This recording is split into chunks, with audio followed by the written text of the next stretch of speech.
Hey, listen, what in the world is good, everybody? Thank you all for tuning in. You're rocking with the boys over at Man to Man, where we create a conversation between girl problems, couch conversations, and basketball. This is your co host, Andy Elliott. Alongside your co-host Liam, the Hoop Star Nash. Hope Star, what up, dude? We're on Dash Radio, nothing but net channel. We're doing it again, damn it. You can also find us on all streaming and social platforms at Man to Man Podcast. Leave us a 5-star review, subscribe to our channel, but most importantly, share with your mom and get your damn merch. We got a super cool interview for you guys, so stick tuned with us. Guy that works at Overtime, Mike Kaufman. Once again, you're listening to Man to Man. We're on Dash Radio talking nothing but net with a young stud in the wall joining the boys today. And some might even say Dwayne Wade would throw him a perfect score in a dunk contest. Please welcome our guy, Overtime, Mikey Kaufman. Mike, shalom, my brother. How are you? Thanks for coming on. Shalom. I'm happy to be here, guys. Thanks for having me. Absolutely, man. Without a doubt. We, Mike, are obviously big fans of the channel and super excited to sit down and chat with you about everything. But for our non-basketball fans out there, do you mind sharing what Overtime is? Yeah, sure. So, I mean, overtime, it's really like the sports network for the next generation, right? Like we're all millennials here. We know how our parents consume sports, but this next generation, Gen Z, and even some of the younger millennials, I mean, even myself, like we're starting to consume sports different. So overtime was created in a sense to kind of cater to those viewers, right? People are watching less full games on live television. They're watching more highlights and they're more on social channels and streaming platforms than they are watching, traditional cable television. So, we cover a number of sports on all the social platforms where the people are. And honestly, they consume a lot of our content on their mobile phone. Yeah, I was gonna say it's pretty much if you guys aren't familiar with it, they make fire content of upcoming stars like Mike was saying and personalities.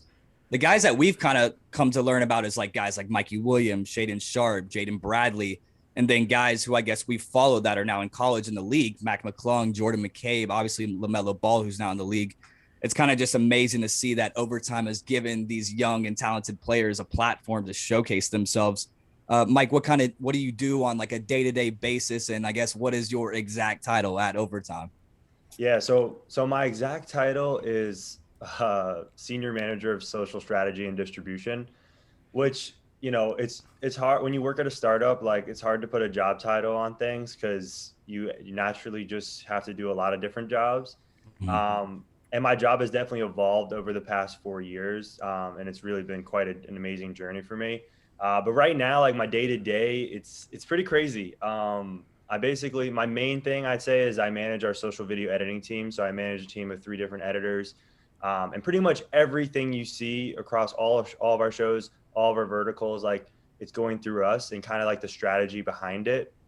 So it's like, the way you distribute content on each platform is different. The way you like publish a show on YouTube, you probably should reformat it, maybe use different parts, maybe have a different length for the other platforms. So it's kind of my job to oversee all that and execute on all those assets. And then, I'm also on like our social team, which, we're publishing. We have so many different accounts now, and we're curating some of the best like user generated content across around the world.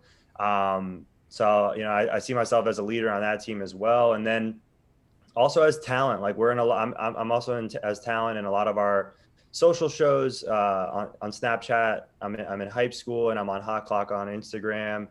We had a reality TV show last summer called, or dang, it was 2 summers ago. I mean, this last year it's been crazy, but it's called Summer Throne. And I kind of have my own social channels that I'm also trying to grow as well. And honestly, there's so much more. I work with our apparel and lifestyle clothing brand, along with our subscription service, Overtime VIP. So it's a lot, but I really like working on a lot of things and not being like put in a specific box. So it's great for me. I have a ton of energy to do all these different things. You just sound like a team of social media gurus out there making House of Lamella look silly over there. Okay, gotcha. All right, so let's take a step back here. We got to know, when did basketball, become a part of your life, and when did you become a fan of the NBA to begin with?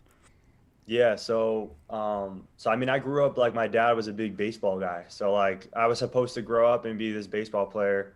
But it just, unfortunately, I started watching, it was 2001. I'll never forget. Like, I was watching Allen Iverson and the 76ers play against the Lakers in the NBA Finals. And like, once I started to understand, like, wait a minute, like this guy, Allen Iverson, like, how did he get this team? And how is he in the finals against like Kobe and Shaq? Of like, the Lakers were like the standard of like excellence. Right. And then you got this like little scrappy, like 6 foot, I mean, he's not even 6 foot, 160-pound guy.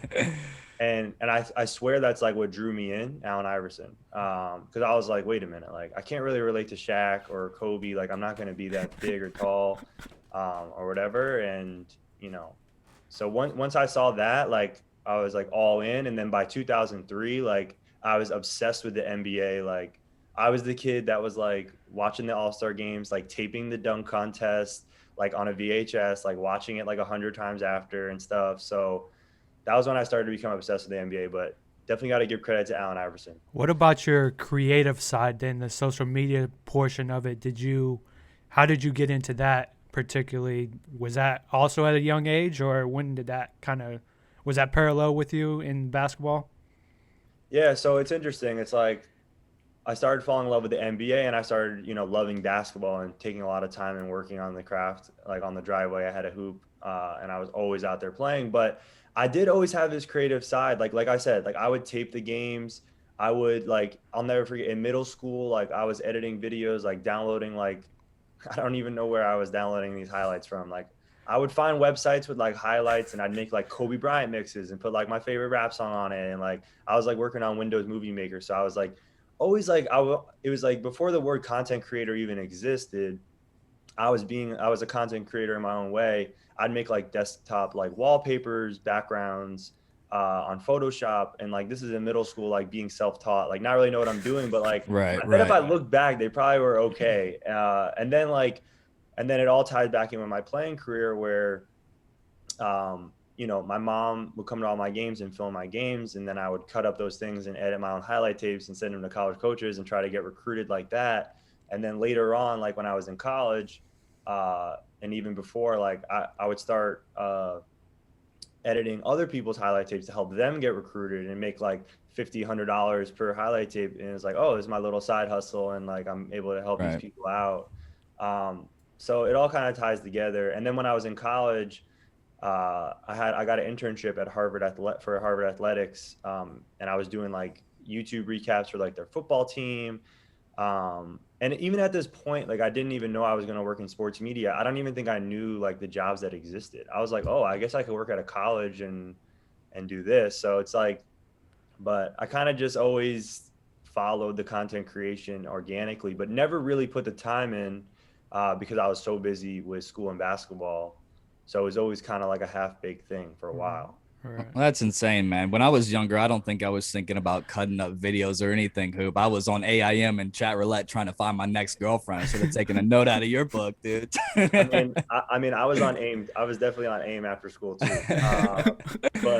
But yeah, I don't know. I wanted to create. I think I always just wanted to create something that was mine. And like aesthetically, like I just love basketball, like slow motion replays. Like I always cared about the angles. I cared about the dunks. Like to me, it was just a beautiful thing. Like, I don't know. And like, even I was so weird when I was a kid that like I'd play NBA 2K and like I wanted to watch the replays. like who wants to watch it? Like no one wants to watch the replays. I feel like we kind of all did that though. If we had like a sick dunk or something. I don't know if you were getting like excessive with it or not. But I feel no, but you ever play with someone and like your replay comes on and they like cancel through it? Yeah. It's like, no, I'm trying to watch that replay. Like I just created like a dope highlight. So it's hilarious. Yeah, I've always been weird with that kind of stuff. Like I love playing the game just as much as I love like watching the game or maybe creating something, creating content through the game. So it's definitely interesting. I always had this creative artistic side that I knew most basketball players didn't have, but I didn't really know like what it meant until after my playing days. So we know you played in high school, obviously, and you talked about going into college and kind of trying to make a name for yourself. I also too played college basketball, but for me personally, it was a lot harder, at least, to go to somewhere I might, my first or second choice, right? In terms of playing at a Division 1 or 2 or 3 level. Did you have any like experience, or was it kind of smooth sailing to get to college or through high school? Take us through that a little bit. Yeah, I mean, growing up, like I had a pretty great childhood, but basketball wise, nothing was easy or smooth sailing for me ever, like on any level. When I was in middle school, like halfway through middle school and then throughout high school, like I just kept breaking bones. Like I broke like literally like 7th through 11th grade, I broke a bone every year. Wow. So, and it was just weird freak things. Like I did have a bad wrist injury. I had surgery in 8th grade on my shooting wrist. So like every year I'm either coming back from an injury or I'm injured Right. pretty much. So it's like, maybe I would have been way better if I didn't get injured. But it really tested like how much I love the game. And like, I never really thought about quitting. It was just about getting back. And while you're injured in a cast sideline, like, you know, you're pretty depressed as a kid because that's all I cared about was just hooping. So, Yeah. So getting through that adversity definitely made me mentally stronger. But high school was hard for me. So like I'm like pretty much a year younger than everyone in my grade. So because of that, I was just I was never going to physically develop into this Zion type of body. So like my freshman year, I was like 5'6". So like it didn't even matter, and I was coming back off 2 injuries. So it didn't even matter how good I was. Like they didn't put me on JV, they put me on freshman, right? So as a freshman, I'm playing on freshman. Then as a sophomore, I'm playing JV. So like, and like I'm like starting on JV. Like I am like a good player, but it's like you're still a sophomore playing JV. Like you're not really pacing towards being a good college basketball player, right? Mm-hmm. So then on top of it, like I'll never forget, like summer going into my junior year of high school, it's like I'm on the summer league team that's like the varsity team, but like they kind of have too many players on that, so it's like it was unclear if I'd even make varsity as a junior.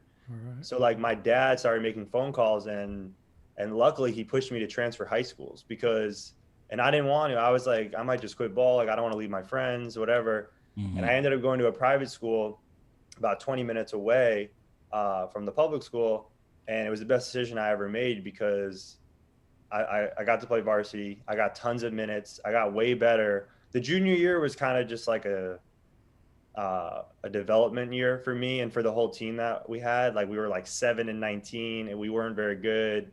I was still like really skinny and not developed. And then by the senior year, we went 19-9, and that's when, okay, if you saw me as a senior, you'd be like, oh, maybe he could play in college. But it really was like had to transfer high schools. Right. Needed that. Didn't really have anything going until senior year. And then I started getting a lot of interest from D3 schools and a couple of D2 schools, but, no scholarships on the table. Right. That's kind of, I mean, not to like put in comparison, but that was kind of my kind of path too. But talking about your challenges of breaking bones and stuff, because once I got to college, going into my junior year, our first practice of the year, I broke my foot.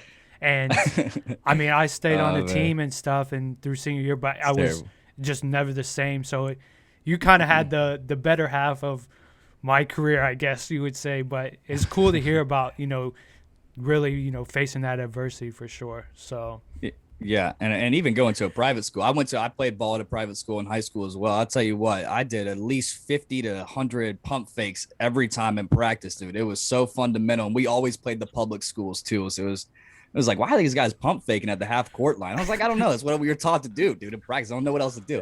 Yeah. Our coach kept telling, jump stop and pump fake. Yeah. Little mid-range jumper there. You had one of those coaches. Use the bank shot. Shoot off the glass. Oh my God. Our coaches were so strict, man. Cause I grew up at a public school as well and played ball and kind of same thing. I didn't go to college. Wasn't good enough to even get a look, but yeah, I transferred over to private school. I think it was a little bit easier. Yeah, it was a little bit harder. We still played all the public schools. So cool deal, man. That's a great story. I'm glad you guys can share that. Let's talk a little bit about your professional career, because obviously it didn't end at college, right? Liam, sorry, little side note for Liam there, broke the foot after you didn't get any looks overseas, right, Liam? And then you entered your name actually into the NBA draft. Maybe next time, bud. When did you know that you were good enough to play overseas and even, I guess, take a chance on yourself to elevate your game to that next level? Yeah, so I mean, I never really knew that I'd be good enough, but because college was like the same thing. It was like, like I came in the gate and I was one of the few freshmen that got playing time, but you know how it is as a freshman, you play like 7 minutes a game. So it's like if you score a bucket, it's great. If you don't, and then sophomore year, junior year, very up and down, like starting some games, not starting some games. You think you're good, and then coach takes away your playing time. Had a really bad ankle sprain my sophomore year too, which didn't help. So I had a lot of ups and downs in college. Like I was not the leading scorer. It wasn't not like a fairy tale. Like I got to college and I was the man kind of story. It wasn't how it was. Had some big games, but then like I wouldn't play the next game. Like I don't know, my coach, he was pretty tough on me, and it wasn't until like 4 or 5 games into my senior year where it was like solidified, like, hey, like you're my guy. I'm gonna start you like the rest of the season, and it was like, okay, thank God. Like, in college, like those 4 years are like 10 years. It's like, and you're still, and like I care about basketball so much, so like my like mental health is like based on how things are going with basketball at the time. So that was tough. So when I started thinking about playing basketball after college, it was probably more of a survival mode. Like I don't want to live life without being able to play ball. And you kind of have to be all in on that. And also, so I'm Jewish, and in Israel, if you're Jewish, you can make a aliyah and basically immigrate over there and become a dual citizen. There are a few catches. One, you might have to serve in the army, but if you become, so the way it works overseas, I'm sure you guys know, like a lot of, depending on the leagues you're in, in Europe or wherever in the Middle East, like they have spots for foreign players and then they have spots for locals. Depending on what league you're in, some are and those foreign players are usually American guys that just got cut from NBA teams or really high level Division I guys that aren't getting NBA looks, right? So I'm not really in that pool to be able to play. Why are they going to pick this 6-foot kid from D3 when they can just pick the 6'3" Division I guy who can't make the NBA, right? So, so I know I have this in to get my dual citizenship in Israel because I had a friend who was my coach when I was like back in the day who played. She actually played there for like 10 plus years, and she was also Jewish, and she was telling me about it. So I was like, long story short, like I knew I did a good job networking. Met an agent in Israel, signed with him, and my senior year, like I had a pretty good year. I was like my senior year of college, I was averaging like 10 points, 4 rebounds, shooting 40% from three. Like, okay, like I got some pretty good game film, but he couldn't get me an offer in Israel. Of course, the agent couldn't do it, right? Even though I'd be a citizen and I played in America. Because it was D3 and they thought it was trash, which is, by the way, I can go into discussion. D3 is not trash, but there's some D3s that are trash, but like the best D3s are better than the worst D1s, and for people that know, they know. But so I can't even get a deal. They're like, "Yo, Mike, these teams want to see you in person. You're gonna have to go over there." So I'm like, "Of course, like." Nothing handed out in my basketball journey. So I take a one-way flight over there and I have to like try out with different teams. And luckily I played really well in one of the tryouts and they gave me a shot. And where did you play at, Mike?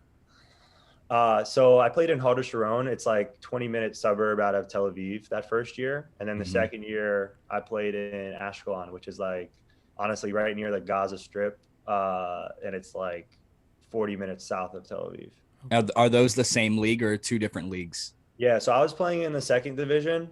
Basically, there's 3 divisions. The first division is like where Maccabi Tel Aviv plays. And then you could think as the second division of like maybe like the G League, the more developmental league. So I was playing in that league over there in Israel. And then again, I had tons of ups and downs when I was playing out there too. So. I was gonna say we got a couple buddies who are playing overseas right now, and they're kind of in their second, third, and fourth year. And they mentioned to us how it's a grind every single day, right? And like you got to actually love playing the sport of basketball out there in those different circumstances, whether it's different language barriers, housing, dealing with agents to start out. I know one of my buddies who went to Lipscomb University had an agent, and then he got another agent, then another one. Trying to find a team to play for, and those contracts can get weird. I don't even know the beginning of it, but I guess how long did you play out there overseas, and then maybe what was the reason for ending your professional career? Yeah, so yeah, it's a grind. A lot of these leagues overseas aren't as glamorous as you think. You know, oh, I'm a professional basketball player, but like, you know, the gyms might be kind of shitty. You know, they don't Yeah. really have a good trainer on staff. Like, Right. it's like, wait a minute, like this is supposed to be better than what Division 3 was, and at times, you know, depending on what league you play on, it can be different. And the pay might not be great, and I'm sure your buddies who play overseas, they, you know, they deal with it a lot where, you know, there's, especially with foreign players, like they're so tough on them. Like if they don't like the way you look in those first few practices, they'll just send you back and they'll get a new guy, because there's just guys waiting in the pool waiting for Right. teams to pick them up. So it's cutthroat, for sure. My situation was a little different because I don't have the pressure of being that foreign player where like the whole team's on you, but at the same time, like I'm taking an Israeli's job, right? Right. So it's like they expect me to be twice as good as the Israeli, and maybe if I'm only 1.5 times better, and they're like, we'll just go with the kid that I've known. This kid, the kid that's playing behind you, like I've known him since he was 6. Right. So there's politics, there's different things in play. One, you're like across the world for 8 straight months, no break. You know, I went away for college, but when you're like, when you look at like, when you wake up in the morning and you look at Google Maps and you're like, oh my God, like Where am I? look at the countries that are surrounding me right now. Like, Right. but I will say, regardless, like basketball aside, definitely like the coolest experience of my life. I was lucky enough to live with my buddy. His name's Nico. He's actually still playing pro soccer over there, and I grew up with him in South Florida. But yeah, it's definitely tough. Like that whole first year was up and down for me. I wouldn't. There were some games I didn't play at all. You know, there's games where like for me, like it became like, you know, I'd sub in and like either I'd make a shot or I miss a shot, and like it's just a tough. There's no way to get in a rhythm like that. Right. But still was a cool experience. And then, you know, so after that first year, it was pretty disappointing, and I just didn't want to go out like that. So I tried to run it back again, and I went back to Israel early. I was trying out with teams. I like tried out with some teams in the 3rd division, but I really wanted to stay in that second league because I knew I was good enough to play in that level. And I ended up making a team again, and then literally halfway through that year, they brought in this other guy. I started playing on the bench, and then all of a sudden they just stopped paying the whole entire team. Wow. Like it was payday, and no one got a check. and it turned out that the team was like in a lawsuit with the city because they're supposed to get money from the city, and like it wasn't going to be figured out for like several months. And I was like, wait a minute. So I was starting in the preseason, then they bring this guy in. Now I'm like barely playing because basically, like if they were smart, they would have played me with him because we were the best 2 Israeli guards on the team, but they didn't have enough money to pay me my salary and pay him. So they were kind of like trying to exile me off the team. And then so my agent's like, yo, like I'm gonna try to find you another team. Like don't like skip practice or anything. Like they can't cut you if you don't breach your contract. So it was like this whole thing, and then all of a sudden, like through all of that, like they just stopped paying everyone. That's insane. So that ultimately like lead to you saying, I'm done with this? So now I'm just like, okay, I'm on this team. They don't even want me on the team now. They're like trying to cut me. I'm not getting paid. Like maybe it's time to just go back home and regroup. So then I literally just like dipped. I just left. That's interesting because I feel like for the people who don't really get to see the behind the scenes of like people playing professionally overseas, at least a lot of people got to see the LaMelo situation. I know he was like 16 or 17, but he still was in that weird situation how, you know, the language barriers was there. He didn't get a lot of playing time. If he messed up, it's harder over there. But I tell you what, Mike, we saw your IG, dude, and you were shooting Jimmer Fredette range over there. And maybe if you hit another couple off the backboard dunks through 360, maybe something else would have happened. They would have paid you guys. I don't know. That's an interesting story. I don't know. I've never heard it before. So if you checked out my Israel highlights, it's crazy. It's like all those shots that I made, it was for most of them, it was like I played like 6 minutes. So it's like, I'm like, damn, I'm like, if you added up my points per game per 40 minutes, like I'm averaging like 40 a game. Yeah. And they just, I would figure out a way to get a bucket. But like, and then in my second year, I actually have like some games where, I scored double digits because I played in the preseason. Like I was the starting guard, and I was finally playing like 25, 30 minutes a game. And then literally by the first game of the season, they brought this other guy in and they were trying to exile me out. So it was like right there at my fingertips. But basically the reason, so I went back home. I started coaching like local grassroots level, like a third grade AAU team, and helping out with this basketball company called Ball by Design. And I was still trying to figure out what I wanted to do. I was like, because at this point I was only 23, right? So it's like in my head, I was like, I had this amazing experience playing 1.5 years overseas. right. And I'm not even really much older than the average person graduating from undergrad. So I'm like, I haven't really missed, I'm not behind for Right. for a normal career path. And I kind of knew, I started coaching and I kind of realized I didn't want to be a coach. I was like, you know what? I'm just going to coach my kids one day. Like that's what I'm going to do for coaching. But I do, I have this creative side. I want to prove that I can, progress in a more professional setting. But is now the time, or should I try to go back? Because obviously I left there with a bad taste in my mouth.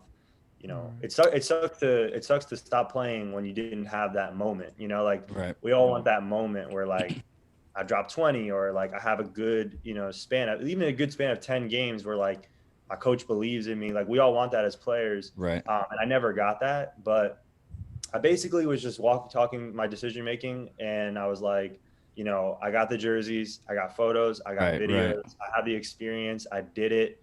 No one's gonna care like in my life if like I went back and I played 20 minutes a game. Like I like accomplished my lifelong dream, was to play pro, and like I just decided like I didn't want to. I knew I was good enough to make it on that level, but I just knew it would take time. It would take time to build trust in the Israelis, and it would take time to prove myself. And I knew like I just didn't want to be like 30 years old, coming back with like limited savings, and then having to coach and be like really limited on what I could do. Right. So I made a really tough decision, and and I clearly did not want to stop playing, and that's why like I figured out other ways to be able to play here in America, and make a little bit of money from playing in new forms, and specifically social media. Yeah, I was gonna say, Mike, Liam and I were doing the math last night, and we are like, wait, he's like our age. We're 25, 26. How old are you? I'm 28 now. You're 28. Yeah, pretty much same thing.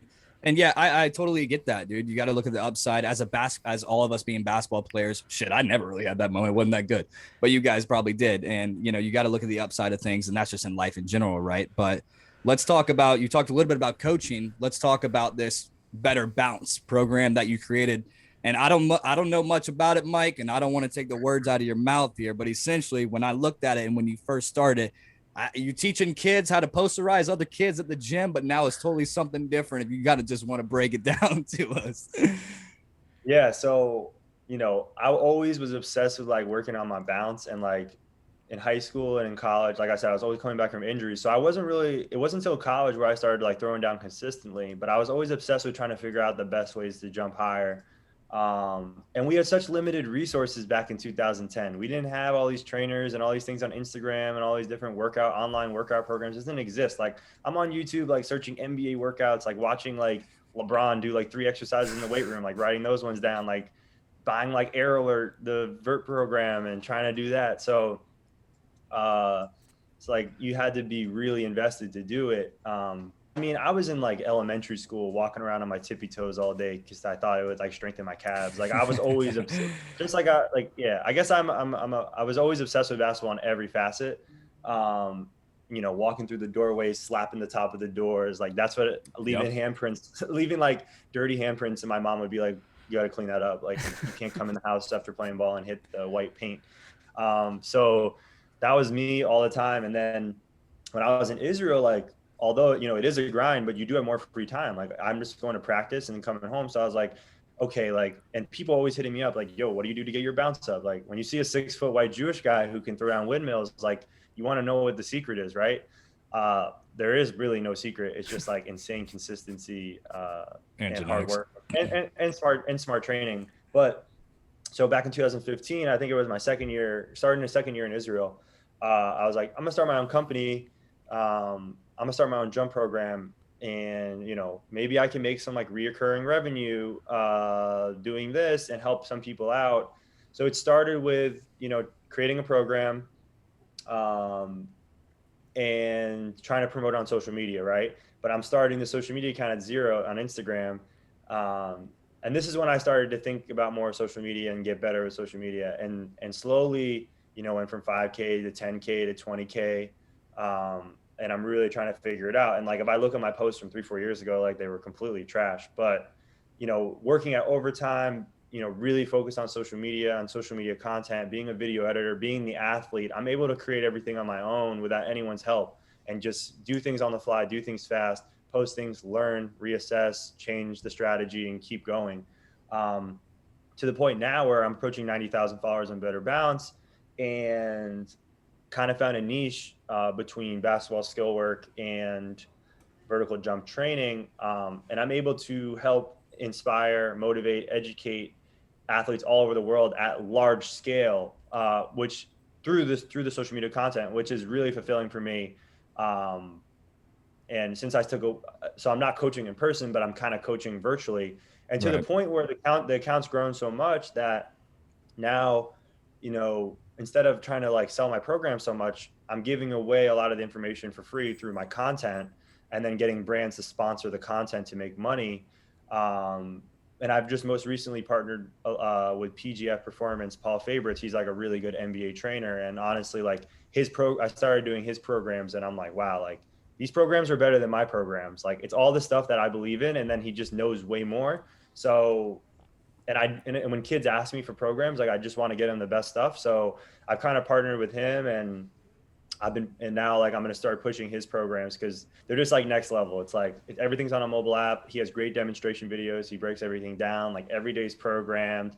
There's like recovery days. Like he's super, as much as I'm obsessed with like social media and basketball, like he's obsessed with like the science, and he's like really like doing the work. And he trains like James Harden and all these, and a lot of NBA players, and he's next level. So it's been really cool to grow my personal brand, keep my basketball career alive, and be able to help, young basketball players around the world. So you mentioned young basketball players right there. Is that kind of the age range? Where's the age range that you're trying to, target for this Better Bounce? And then maybe like, is it like a driving force behind that age group, or is that you trying to, look at the younger kids, college kids, high school kids? What's the age range for this Better Bounce? Yeah, so I mean, the audience is definitely varied, anywhere from like 13 years old to like the 45-year-old guy who's like trying to get back in shape. You know what I mean? Like he's like, yo, is it too late for me to start training? I'm like, maybe it might be too late. Nah. But it's like, yo, like I want to get back into hoop. Like so many people are like, yo, like I followed your account and now I want to get back to hoop. And honestly, like that's cool. Like it's not always about like, I want that kid to make his middle school team. And like the one thing I want to do is like, I just want to be totally honest and transparent, right? Because like I have been on this call, like my basketball career wasn't pretty, but I wouldn't trade it for the world. It was exactly the way it should have been, and it's like created my DNA, and it's helped me, and it's going to help me going forward. So I want kids to know that like even if like you're not good enough to play D1, like it's still worth going D3, because the lessons in the life and the things you learn through the game, and just having another 4 years to keep getting better, like it's worth it. It's worth it right there. So I just want people to know, and there's a lot of kids want to give up, and there's more underdogs out there than the guys that are playing for these amazing AAU teams. So That's really my demographic, right? So it's like I just want to help kids, stick with it, and to know, if you're not going to make the NBA, like it's still worth it. You never know. You might end up playing in Israel, playing professionally, right? It's like you never, like you just never know. Like if I wouldn't have transferred high schools, then I probably would have quit my junior year of high school. Right. And I would have never played in college, and I would have had a different life. I'm sure I would have been okay, but but I probably would have had, you know, an emptiness in my heart from not pursuing basketball and just not reaching my full potential. And now I'm 28 and I'm still training. Like I play pro overseas and people are like, why are you still training so hard? And why do you care so much? And I'm like, yo, I played basketball my whole life. Why am I going to stop playing basketball now? Because I don't play in like an organized setting per se. It's like, don't you want to like see if you can reach your full potential? Yeah, Exactly. totally. Well, And then on top of that, it's like the reason people get injured in pickup games so much is because like they're not playing enough, or they're not like prepared. Their body's not prepared. So like the fact that I'm so invested is just making me not injured. And then like basketball, like I know how good I am. So like if I'm not as good as I am, it's not gonna be as fun for me. So like you know what I mean? So that makes sense. I totally get that. I was gonna say, you just inspired me to maybe lace them up a couple more times. We haven't played in a minute, dude, and like we know our potential too. And it's just like I appreciate that answer, because I feel like that just comes with everything. That like the grind doesn't stop, and it sounds like with that program, you do it because it's your passion, and you take ownership of your happiness, and it sounds like those two kind of correlate together, and also just helping other people out. So I appreciate that answer. So let's 100%. Let's talk about overtime. Let's switch a little gears and talk about how overtime even came into the picture, maybe, and then take us through that process of where you are now in terms of where you started. Yeah, so the way overtime started was just how like every other basketball thing started in my life. Like nothing's handed, right? So I decided like I'm not going to go back to Israel. I'm going to move to New York and try to get a job. My sister was already there, like, so I had a couch to sleep on those first few months while I was trying to find a job, right? Mm-hmm. And I came across overtime, had never heard of it before. This was August 2016. So like you probably never heard of overtime at this point either. And basically what they were trying to do, they weren't even a sports media company at this time. They were trying to build an app that like was like you like can add your own highlights to it. Like it's a profile with your own highlights, and like you can like search like different schools, like high schools or like different parks, and like they were trying to figure out something on the grassroots level, and also create a tool where like, oh, you want to add slow-mo to your highlight, like you can do that, and then you can go post it on Instagram or whatever, right? So it's like it became and sure enough, like they realized that this wasn't the way it was going to go, and we kind of pivoted to more of like covering high school athletes, because we saw like that was what really was working on social. But for me, I found overtime, and I was like, yo, like I just moved back from Israel. I was playing professional basketball. I have experience with video editing and social media. Like my Better Bounce account's at like 10,000 followers, and like I had an internship with Harvard, like trying to pitch myself. And they gave me this like video. They really had no idea. Like they didn't start like the video editing and social media stuff yet. They were like pretty new on it. So honestly, like they sent me an assignment to do, and like it probably wasn't that good, but they were like, oh, this is great. And they offered me a part-time job, which was like $400 a month. If you guys know anything about Manhattan real estate, that's not going to pay the rent. But in my head, I'm like, yo, I got a job in sports in my first 3 weeks of moving to New York. Like, this is great. So, you know, the part-time thing with overtime was probably like 10 hours a week for like, and then, so I was like, okay, I need to get another job. So then I started working at the startup, and I was basically doing customer service, working like 50, 60 hours a week. And then I was doing overtime on top. So I was working 2 jobs for 15 months, basically while sleeping on a couch. Right. And essentially I got really, really lucky. Overtime raised more money. They raised their Series A funding, and they offered me a full-time job, and that was just a no-brainer for me. And throughout those 15 months, like overtime started to change into what you see today. But at the time, you know, it was very small relative. Like, so then I came on, I was the 15th full-time employee. And now we have over 130. I think we have over 100. I think we're approaching 130 full-time employees now. So it's just crazy to see. So November 2017, I came on full-time, but had to really grind it out with the 2 jobs for about 1.5 years. Golly, dude, 15 months. I don't know if I could do it. Mike, what are some of the perks that come with just working at overtime at the top of your head? I know we mentioned you hanging out with players beforehand, before the actual podcast started. Can you take us through a moment or two of that you've had maybe with certain players throughout your years at Overtime? Yeah, so I will say this: the biggest perk at Overtime isn't as glorious as playing basketball with Dwayne Wade, but it is the biggest perk, and that's the people I get to work with every single day. Like, I know this is like cliche to say, but I'm telling you, like, I'm so fortunate to have been like the core people that I've been working with from the start. They're like next level rock stars, like so smart, so hardworking, and just really, really good people. And that's like that's the biggest perk by far, and that's why I'm so excited to be back in the office this summer. But yeah, there's been some other way more social media post-worthy moments working at OT. I'd say like the first one was me and Overtime Tom. He runs the social media team. We got to go to Zion's last high school game, his senior year, the state finals. So just to, and then we got to like meet Zion after the game and stuff, and just to cover that game. Like, I was filming the game, and just see Zion, when he's young and just dominant. It's crazy because the same way he was playing against these little kids in South Carolina is the same way he's playing in the NBA right now. And I didn't think it was going to work like that so seamlessly. Like, dude, you can't just like bully your way in the NBA. Like, these are grown men. And then like he just literally, he's better. He's like bullying the NBA players more than he bullied the little short white kids on the South Carolina team. So it's just crazy.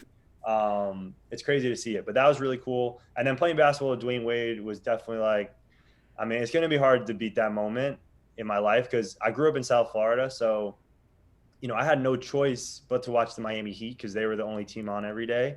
And like I said, I started really liking basketball in 2003, and that was when Dwayne Wade was drafted. So it was just like the perfect eclipse. And like, I liked Dwayne Wade so much as a kid, and I'm a Knicks fan because I'm originally from New York, that I needed a Dwayne Wade jersey, but I couldn't have a Miami Heat jersey. So I bought his like 2004 USA jersey because I was like, I need a Dwayne Wade jersey. So I watched him. I probably watched him more than any player just based off what the network was showing at the time, the local networks.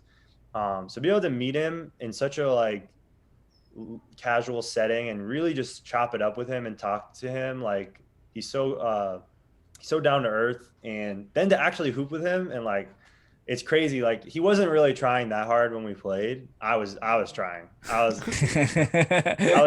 like, you definitely want to impress him. And I never passed the ball more than I was passing the ball to Dwayne Wade. I was going to say, are you trying to steal some points away from Dwayne Wade in that game? Show him what you got or what? No, I'm trying to like set him up, dish him, and like let him do his thing. Like, if Dwayne Wade takes a bad shot, you don't say anything. No, nothing at all. He had some moments where he hit like a Euro step. He did like his like how he gets in the paint, like ball fakes, and then like shoots a little floater. I was like, oh shit, like that's a Dwayne Wade move right here in front of me, like in a pickup game. Yeah. So it was just super, super surreal. Really, really just unreal. And like, I'll tell you how that came to fruition. So Dwayne Wade tweeted, I'm in New York City trying to play with local, like the after work hoopers. Right. And I'm like, yo, I am the after work hooper. Like, that's who I am. I'm leaving the office at 7. I'm going to the gym at 8. I'm getting home way too late from playing ball. But so that's me. So, and my buddy, my old college teammate, Matt Gibson, he sent me the tweet, which if he didn't send me the tweet, I don't know if this would have happened. So shout out to him for that. And I was like, yo, like it was like 4 o'clock or something, 5 o'clock. I was like, yo, should we DM Dwayne Wade? We have a relationship with him at this point, because we've been covering his son, Zaire Wade. And we send him some gear, and he like put it on a story, rocking the shirt. So we have a pretty good relationship with him. So we DM him from the Overtime account, and we're like, yo, where are you thinking about hooping? Like, we might pull up. And he's like, I'm going to play at Chelsea Piers at 6 o'clock. And we're like, dope. And then me and my coworker, Sam played basketball at Johns Hopkins University. He's like 6'7", a pretty good basketball player. And we went over there, and, we met Dwayne Wade. We chopped it up with him. And then we picked up 2 other randoms, and we ran the court for like an hour or 2. I was going to say, the rest is history. I mean, D Wade's also another video throwing you an alley-oop. I don't know, dude. It just looks like your life is a movie. You're interviewing Giannis, hanging out with James Harden, who's got the better beard. Cool deal, man. Before we get into shooting the shit, Mike, we also just wanted to throw a quick congratulations on the recent engagement. Appreciate that. Appreciate that. Yeah. Cool deal, Yeah. man. That's You can only imagine what it was like dating me when I had 2 jobs for 15 months.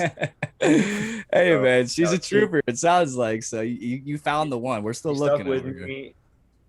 I was definitely on my phone too much and not and working too much. So she stuck around. She's a real one. So There you yeah, go, it's dude. been great. That's all you can ask for. Once again, you're tuning into Man to Man on Dash Radio. We're chatting it up with Overtime Mikey Kaufman, social media guru. He's rocking with us. Mike, we are going to just shoot the shit with you, give your fans and those who are new to you a chance to listen and learn more about you and your personality. These are just quick rapid fire questions, whatever comes to mind first. Let us hear it.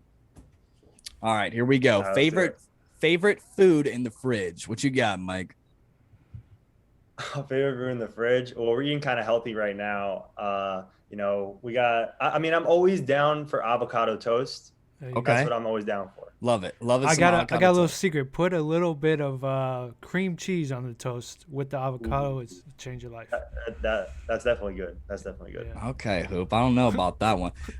Favorite shoes to hoop in. I was at the Nike store yesterday. I sold my KDs to Plato's Closet about a year and a half ago when I hung up the shoelaces. What are your favorite shoes to hoop in? All right, I'm gonna plug Overtime Kicks right here. I run the sneaker account at Overtime, and because of that, sometimes I get sneakers before they come out. I just got the Zion ones, Zion's first signature shoe with Jordan, and I worked out with them last week. They're dope. They're definitely my favorite shoe right now, and Zion's my guy. So and when did those come out, dude? They didn't come out yet. I think they come out. I think they come out tomorrow. Tomorrow. Okay, cool. Because I need some hooping shoes, man. You're inspiring us to go play basketball again. I'd also say the Jordan 35s are really solid. Like, I never played in Jordans, but now their new performance shoes are really on point. The Jordan 34s and Jordan 35s are really dope. Interesting. They're not just wear around shoes. Okay, cool. What is a favorite song or album right now? Ooh, catching me off guard right here. I'll probably go with Drake. Like, the newest songs, he put out like 3 songs. That's my vibe. And then I will say an artist that I really, especially during the pandemic and a little bit before, who I've really just been listening to is I hope I'm pronouncing his last name right, but Brent Faiyaz. He's like a R&B guy. It's just a vibe. I'm more chill in my music now. Yeah, I think I am too. I'm switching. I'll have to look him up. Our next question is I'm not trying to be stressed out. Like, yeah, like, just a bunch of rap I don't even music. know. Yeah. And like during workouts, like I listen to podcasts. So like, I don't even really have a hype playlist right now. Yeah. Interesting. Like I'm trying to stay calm, What song do you secretly listen to? Okay. So I don't really listen to a secret song. But there is a song that I think is really amazing that like I probably would keep under wraps, and that's The Middle. What's her name? Hold on. Oh my God, we got. Is that the same answer, Liam? It is. That's like the greatest song of all time. I wouldn't tell you. We interviewed Garrison Matthews of the Washington Wizards, and that was his song as well. And we had. Wow. Yeah, that's hilarious. That's so funny. Yeah. It's just a great hit. It's a great pop song. Yeah. What are you gonna do? Okay, you talked about it a little bit. We're gonna ask you about it now. Are the Knicks legit, and where will they finish in the playoffs? Ooh, so this is tough. Like, I was talking shit about the Knicks the other day, and then they lost the other night. So I'm like, don't want to be too confident. And of course, delusional Knicks fans, we get excited and we say stupid things and we get ahead of ourselves. But I'm going to say, Trae Young went down with an ankle injury, which isn't great for the Hawks. I'm going to say we're going to finish in that number 4 seed. And I think we're going to make it into the second round of the playoffs. You guys playing Brooklyn in the second round? If we play Brooklyn in the second round and they're healthy, it's scary, but you never know, man, that they can't stay healthy. So you never know. Right. We are big Pacers fans, man, and it ain't looking too good for us or even the past couple of years. So who knows anymore? Well, the past couple of years, the Pacers have always been like solid. You're like, how are they the number 5 seed right now? Who's on that team? Right. And they're just they had that little run. They've been really competent, but yeah, it's been tough since Oladipo injury and everything. It's been tough. Yeah, can't seem to get even a game in the playoffs. If you were stranded on a deserted island, what 3 items you bringing with you? Oh shit. Well, I'll bring in my fiance. She's not really an item. I'm by myself. It's physical items. It Is can it be physical anything, dude. items? Yeah, except the boat. Oh, yeah, anything? Well, then I'm definitely bringing my fiance. You need my companion there if I'm going to be out there. I need someone there with me. Okay. So she'll be there. Damn. Do I have phone service? Is it worth bringing a Yeah, phone? yeah, you got some phone service there. Damn. I guess I'll bring a phone. Like, I don't know. No water, no nothing. I don't know. Maybe I'll bring a basketball so I can, and I'll build my own hoop somewhere. There you go. Okay. That's all I need. A little phone to be connected to the world, basketball, and my fiance. It's pretty much the life I have now. I was gonna Okay. say the simple life. It's The all you simple need. life. Okay, cool. If you could collaborate with anyone, who would it be? Damn. This is a tough question. If I could collaborate with anyone, who would it be? Plug them up, Damn. dude. Damn. I guess I'll. Damn. We Catch were me off thinking guard. maybe like a lethal shooter. Like we could see you if you haven't made a video with him or something. Yeah, I would love to have lethal shooter in a 3-point contest. I would love it. I want all the smoke with 3-point shooting. Like, I know my whole brand is like better bounce, but shooting's my best skill, and I really think I could go toe to toe with any 3-point shooter literally out there in Interesting. like a Okay. spot shooting contest. So yeah, that Okay. would be dope. I talk to lethal shooter sometimes. Eventually I'll meet with him and hopefully do some videos. But yeah, I would say like if I could collaborate with anyone, it'd be Drake. Honestly, There you go. Cool. Drake. All Yeah, right. I'd love to hoop with Drake and then go in and then watch him work in the studio. You know what I mean? Yeah. Okay. Cool, dude. All right. We got a couple more for you, Mike. Thanks for hanging out with us. LeBron or MJ? So I am one of those guys that say MJ is the greatest player of all time, and I don't know if that'll ever change. But like holistically, as a basketball player, human, LeBron is the greatest of all time. There you Like, go. Okay. I think we like- agree with you on that. Because we definitely root for LeBron's legacy. Yeah. Yeah.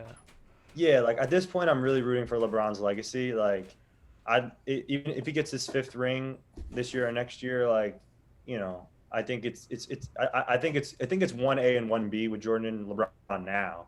Right.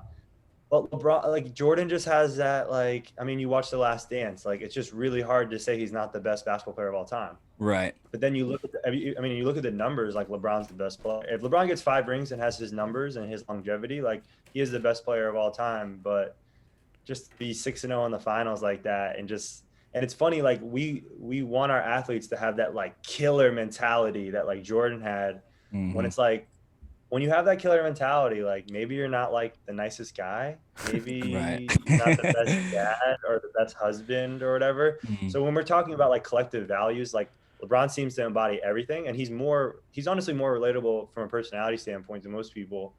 And he just seems Right. more well-rounded, and like LeBron's just kind of a goofball. You know what I mean? At the end of the Right, day, right. he is. He's like kind of goofy. in Yeah, a way. I like that too. And even after that Jordan doc, dude, it kind of put myself in a whole different perspective. I did a persuasive speech on why LeBron was better than Jordan back in college. And I don't know if anyone bought it or not.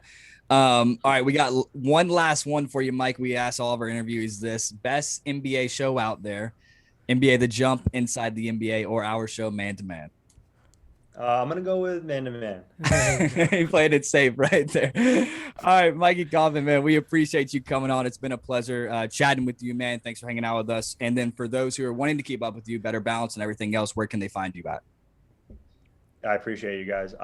You guys can find me on TikTok at Overtime Mikey, and then on Instagram I have 2 different accounts. Kind of have like an identity crisis right now. Overtime Mikey on Instagram and at Better Bounce.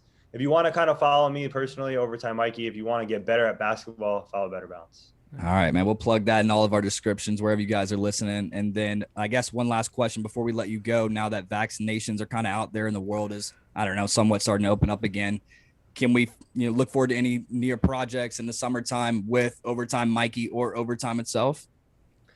Yeah, I mean, we got a lot of things cooking up. Like we just announced that we're starting a league called OTE, where we're going to be paying high school players and really giving them a customized academic and basketball experience. We just hired Kevin Ollie, so we should hopefully we'll be, signing players soon, and that league will probably hopefully start, you'll start seeing some stuff hopefully in the near future. But as far as me, I'll be back in New York City this summer, and I'm hyped. I don't really have anything solidified, but I'm sure things will I just got both. I'm vaccinated, so I'm ready to start hopefully getting back to normal here, and should have some fun stuff going on this summer for sure. Yeah, man. I'm getting my second one next week. Liam's actually on the way in 30 minutes to get his. So, yeah, I will say I had a pretty bad night on the second dose. That's what I got Moderna. I had like a light fever and really bad aches for like a day, and then it went away and I was all good.